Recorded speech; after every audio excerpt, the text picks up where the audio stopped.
दोस्तों आज की इस वीडियो में हम बात करेंगे एक ऐसी किताब की जो 1949 में पब्लिश हुई थी, बट आज भी इसकी वैल्यू ऐसी है जैसे वो किसी नए राइटर की किताब है, किसी नए राइटर ने उसे लिखी है। और ये कोई छोटी मोटी किताब नहीं है, बल्कि इस किताब को इन्वेस्टमेंट का बाइबल कहते हैं। दुनिया के सबसे बड़े इन्वेस्टर वॉरेन बफे इसी बुक की वजह से दुनिया के सबसे बड़े इन्वेस्टर बने थे। बात उस समय की है जब 1949 में इस बुक के राइटर बेंजामिन ग्राहम वो कोलंबिया बिजनेस स्कूल के अंदर टीचिंग करते थे, पढ़ाया करते थे।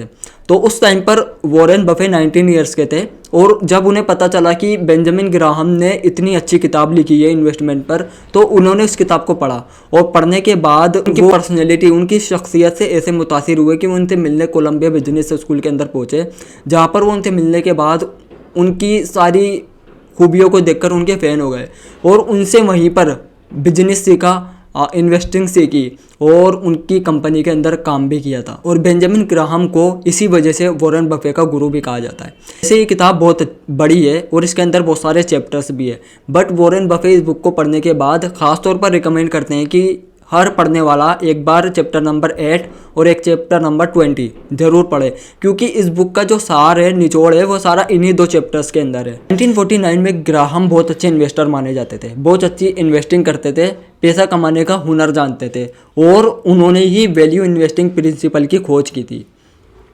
तो आज की इस वीडियो के अंदर हम इसी बुक की समरी को रीड करेंगे कि वो कौन कौन से लेसन्स है जो इस बुक के ज़रिए से बेंजामिन ग्राहम ने हम तक पहुँचाएँ। वो कौन कौन सी शेयर मार्केट की बातें हैं जो बेंजामिन ग्राहम ने हमसे और इस किताब से शेयर की। चलिए आज की इस वीडियो में हम इसी किताब द इंटेलिजेंट इन्वेस्टर की समरी को रीड करेंगे और यही वो इन्वेस्टमेंट की बाइबल है जिसे बेंजामिन ग्राहम ने लिखा था। तो चलिए दोस्तों शुरू करते हैं आज की इस वीडियो को पहले पॉइंट से। में से बहुत सारे लोग कहीं कभार टीवी पर देखते हैं, बहुत सारे लोग न्यूज़पेपर में पढ़ते हैं, कॉलेजेस से पढ़ के निकलते हैं कि शेयर मार्केट यूँ और शेयर मार्केट यूँ, बहुत सारी चीज़ें निकलती हैं।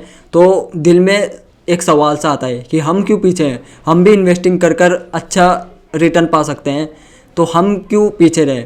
मगर बहुत सारे लोग इस वजह से पीछे रह जाते हैं क्योंकि ज़्यादा नॉलेज नहीं होती। मगर बेंजामिन ग्राहम कहते हैं कि इन्वेस्टिंग के लिए हाई आईक्यू या फिर किसी फैंसी डिग्री की ज़रूरत नहीं है, बल्कि हमें अच्छी नॉलेज होनी चाहिए, बेसिक नॉलेज शेयर मार्केट की, एक अच्छी इन्वेस्टमेंट स्ट्रेटजी होनी चाहिए और अपने इमोशंस को कंट्रोल करना आना चाहिए। तो हम इन इमोशंस को कंट्रोल करके एक अच्छी स्ट्रेटजी से, बेसिक नॉलेज से अच्छा प्रॉफिट कमा सकते हैं। ये बुक रीड करने में थोड़ी बहुत बोरिंग है, हो सकता है बहुत सारे लोगों को बहुत बोरिंग लगे, बट इसके हर पेज पर टाइमलेस इन्वेस्टिंग विजडम है। तो सबसे पहले हम इस वीडियो के अंदर डेफिनेशन ऑफ इन्वेस्टिंग को समझेंगे। बहुत सारे लोगों का ये मानना है कि किसी भी चीज़ को खरीदो, 5-10 साल रखो और उसे सेल कर दो, ये इन्वेस्टिंग होती है।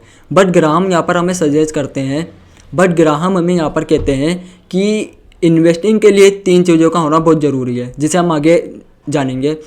वो 3 चीज़ें अगर हमारे इन्वेस्टमेंट में नहीं है तो हम फिर इन्वेस्टमेंट नहीं बल्कि स्पेकुलेटिंग कर रहे हैं, गैम्बलिंग कर रहे हैं। सबसे पहली चीज़ ग्राहम कहते हैं थ्रोग एनालिसिस, यानी हमें मुकम्मल रिसर्च करनी है, एनालिसिस करनी है जो भी हम चीज़ खरीद रहे हैं, हम वो चीज़ क्यों खरीद रहे हैं, हमारा पर्पस क्या है, हमारे गोल्स क्या है फ्यूचर में, उस चीज़ को लेके हम कितना रिटर्न पाएंगे फ्यूचर में उससे, हमारा इन्वेस्टमेंट क्या है। ये सारी चीज़ें देखकर इसका एक मॉडल बनाकर ही हमें सबसे पहले रिसर्च करनी है, उसका एक एनालिसिस तैयार करना है, उसके बाद ही हम इन्वेस्ट करें।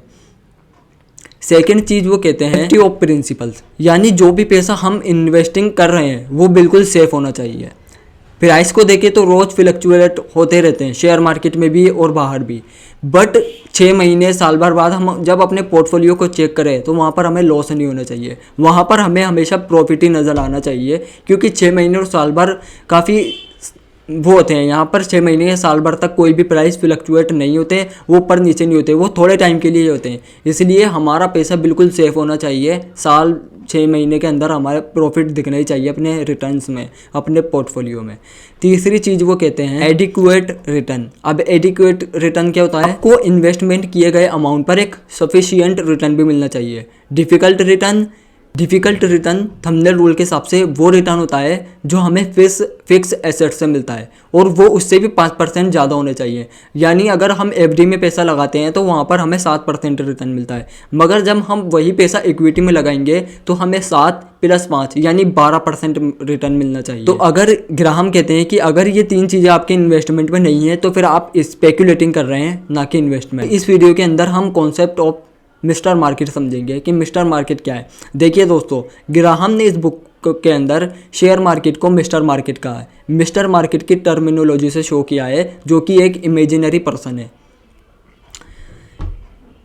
वो कहते हैं कि मिस्टर मार्केट का मूड एक काल्पनिक वो है, ये एक इमेजिनरी पर्सन है, तो उनका मूड कभी अच्छा होता है कभी बुरा होता है। जब ये अच्छे मूड में होता है तो अपने सारे शेयर्स को सस्ता सस्ता बेचता है, मगर जब ये बेकार होता है, परेशान होता है, तो अपने सारे शेयर्स को दोगुना कर देता है। तो हमें स्टॉक पिक करते समय ग्राहम कहते हैं कि हमें स्टॉक पिक करते समय शेयर मार्केट के मूड को पढ़ना पड़ेगा कि उसका मूड कैसा है।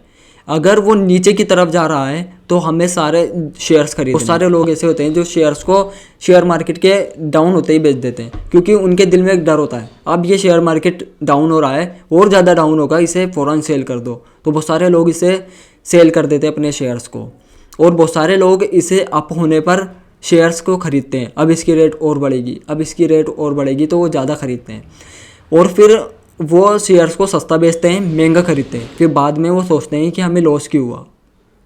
मगर ग्राहम कहते हैं कि हमें ऐसे शेयर्स नहीं, ना तो खरीदने और ना ही बेचने। शेयर्स खरीदने का रूल्स उन्होंने बताया है कि जब भी शेयर मार्केट डाउन हो रहा हो उस टाइम पर हमें शेयर खरीदने, ताकि हमें सस्ते शेयर्स मिलेंगे, और जब शेयर मार्केट अप हो रहा हो तो हमें शेयर्स को बेचने हैं, ताकि हमें एक अच्छा रिटर्न मिलेगा बढ़ती हुई शेयर प्राइस पर। तो इसीलिए ये मिस्टर मार्केट की जो टर्मिनोलॉजी है, जो जिसको मिस्टर मार्केट की टर्मिनोलॉजी से शो किया है, वो इसी चीज़ को बताने के लिए। अब सेकंड चीज़ यहाँ पर है मार्जिन ऑफ सेफ्टी की। ये एक बहुत इंपॉर्टेंट टॉपिक है जिसकी वजह से इन्वेस्टर की ज़िंदगी बदल गई, और इसी रूल्स ने इन्वेस्टमेंट को एक प्रोफेशनल रूप दिया है। हम में से बहुत सारे लोग अपने एनालिसिस में गलती कर बैठते हैं, और उसी गलती की वजह से हमें लॉस भी होता है। मान लो कि मैं मार्जिन ऑफ सेफ्टी को एक एग्जांपल से समझाता हूँ, आप समझिएगा कि अगर आप मान लें कि आप एक सिविल इंजीनियर है और आपको एक 10,000 पाउंड वाला ब्रिज बनाना है, तो आप एग्जैक्टली अगर 10,000 पाउंड वाली गवर्नमेंट के कॉन्ट्रैक्ट का अकॉर्डिंग वो ब्रिज बनाते हैं, और उस पर से ब्रिज बनने के बाद कोई 1200 पाउंड का ट्रक गुजरता है, तो वो उस पुल को नुकसान देगा, हो सकता है वो पुल ही गिर जाए। तो हमें यहाँ पर सेफ्टी लेकर चलनी है। अगर गवर्नमेंट हमारे से 10,000 पाउंड की कहती है तो हम वहाँ पर 13,000 पाउंड वाला ब्रिज बनाएंगे, ताकि अगर उस पर से कोई 12,000 पाउंड वाला ट्रक भी गुजरे तो हमें नुकसान ना दे। यही रूल्स एरोप्लेन बनाते समय भी देखते हैं, कार बनाते टाइम पर भी यही देखा जाता है, शिप बनाते टाइम पर भी। तो इससे क्या होता है कि हमारा जो रिस्क है वो कम हो जाता है। तो इसी रिस्क के बचने के लिए हमें शेयर मार्केट में इन्वेस्टिंग करते टाइम पे भी मार्जिन ऑफ सेफ्टी को देखना। इस वीडियो के अंदर हम सबसे आखिरी चीज़ यही देखेंगे, आईपीओ के बारे में। ग्राहम क्या कहते हैं? ग्राहम आईपीओ में इन्वेस्ट करने के लिए बिल्कुल मना करते हैं, खासतौर पर न्यू इन्वेस्टर तो बिल्कुल भी आईपीओ से दूर रहें, क्योंकि आईपीओ इनिशियल पब्लिक ऑफर जो कि कंपनी डायरेक्ट लॉन्च करती है अपने न्यू प्रोडक्ट के लिए, जनता से पैसा लेने के लिए, तो कंपनी इसके अंदर खुद अपने शेयर्स को बेचती है। उनके बीच में कोई तीसरा थर्ड पार्टी कोई सी भी नहीं होती, ना ब्रोकर होता है ना कोई इन्वेस्टर होता है, कॉमन इन्वेस्टर। तो इसलिए कंपनी इन्वेस्टर को डायरेक्ट सेल करती है। अब जब कंपनी अपना शेयर बेचती है तो वो फुल प्राइस में बेचती है। हो सकता है कि वो लॉन्च होने के बाद धड़ल्ले से गिरता ही रहे, इसकी भी कोई गारंटी नहीं है कि वो ऊँचा होगा। इसलिए ग्राहम कहते हैं कि ऑलरेडी जब मार्केट के अंदर 5,000 10,000 कंपनी है तो हम उसे आईपीओ के पीछे क्यों भागते हैं, हम उस आईपीओ को अवॉइड करें। अब इस बुक को रीड करने के बाद इसकी तो गारंटी नहीं है कि हम एक अच्छे इन्वेस्टर बनेंगे या नहीं, बट हमारी जो शेयर मार्केट से जुड़ी नॉलेज है, जो हमारी फाइनेंशियल नॉलेज है, वो ज़रूर बढ़ेगी। इसीलिए एक बार इस बुक को ज़रूर रीड करें।